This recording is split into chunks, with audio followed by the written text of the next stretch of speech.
My wife, she's in the Philippines working on her visa. It's been getting denied, so if anybody out there can help with the visa process, I greatly appreciate it. On social media, Bynum says his wife has twice been denied a tourist visa and that a spousal visa has not been granted. Camryn Bynum has since gotten the visa for his wife from the Philippines to be with him in America since his emotional plea after a win against the 49ers. But the story of Camryn Bynum goes deeper than just a football player or a guy finding love.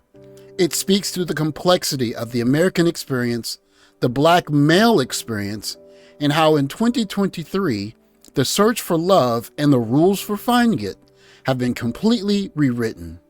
This feel-good story of finding love and embracing identity is something that many of us are learning to embrace in a new world and a new time where we are finding out new ways to live our lives. To see what drove Camryn Bynum to a level of excellence to not only get to the NFL, but to excel, you need only look at his parents, Curtis and Jennifer Bynum. His father, a black man, his mother, a third-generation Filipino, and while his mother may be his rock, the discipline that got him to the NFL can be attributed to his father. The pride that Camryn exhibits in family can be seen on his Instagram. It is from this home, this environment, that this half Filipino, half black young man forged his identity. Per the Daily Californian, built the Bynum way, Camryn Bynum's drive embodies Cal football's new era. Before Ground Zero, the pro training facility that prepared Bynum for the NFL draft, he had another trainer in his life, his dad, Curtis. After Pop Warner practices, Curtis would take his son to the park and make him run hills. And on days when he didn't have practice, they'd be there too, training endlessly so that Bynum could improve his game. His dad's training was as mental as it was physical. They would watch Centennial High School games, Bynum's eventual alma mater, Friday nights, studying some of the most competitive football in Southern California. My dad was the one that started training me at a young age, and even if he didn't know that much about what he was doing, he was still trying, Bynum says. He probably influenced me the most football-wise. From the day I met you, I knew 100% that we'd be standing right here on this altar as soon as I had the chance. Our testimony is proof that some things just have to be God. I met my wife on the other side of the world. Crazy. I said my life is a movie, but you brought a whole new meaning to that. For a group of men and black men who have often been categorized as marriage averse and irresponsible with their procreation, in the rise of the Passport Bros era, a new narrative is being written. There is a distinct group of black men looking for marriage, looking for wives. To see the son of a black man and a Filipino woman start his quest for a wife overseas only reinforces the trend that we have already seen.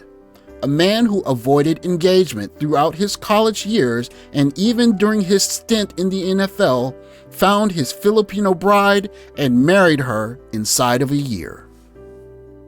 I love being able to be in America half the year during football season and be in the Philippines the entire off season and live out there. So I get to live in different spots where I don't feel like I'm too tied down into one culture. I'm able to really get a little bit of both.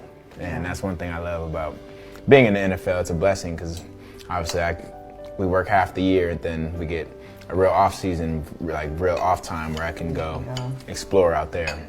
Cam Bynum incidentally explains the ideal life for many Passport Bros, one where they can continue to live their business life in America, either through remote work or through working in America temporarily and then taking a part of the year to live overseas. For each Passport Bro, this looks a little different, but for some, it's finding a wife. For others, it's raising a family. For others, it's going to relax. And for even others, it's simply a way to live your best life. Cam Bynum was at Burnsville High School giving out turkeys to the needy for the Open Door. Being able to come out here and bless families that need certain things and be able to give that to them is always a blessing for us too. Also there, his wife, who finally made it over from the Philippines to join her husband for the first time, as people saw yesterday at the game. Let's go ball, baby! It's beautiful seeing him do what, like football, everything that he's good at, and especially serving with him. Seeing the young love between these early 20-year-olds harkens many of us back to a time when relationship making was much simpler. Hearing this young Filipino wife speak reminds many men in America of what we've missed for so long. And so this Thanksgiving, the Bynums are thankful for football and much more. Our first week here giving back to families. That's how we started our marriage. The day after our wedding, we did our outreach in the Philippines and served the families there. It was a long process, but it's worth it. And we know that it's all God's timing, and it's really perfect. In a time where we see fewer and fewer 20-year-old women thinking about things like chastity, marriage, family, serving community, and even Christ, seeing a story like this one only strengthens the argument for Passport Bros. What man doesn't want to create a legacy where he can see his son marry into a community, his daughters marry into a family, and have legacy that goes beyond his lifetime? There is a new roadmap for this, for a growing number of American men mirroring that of Cam Bynum, looking overseas, where the wives are, to start a family.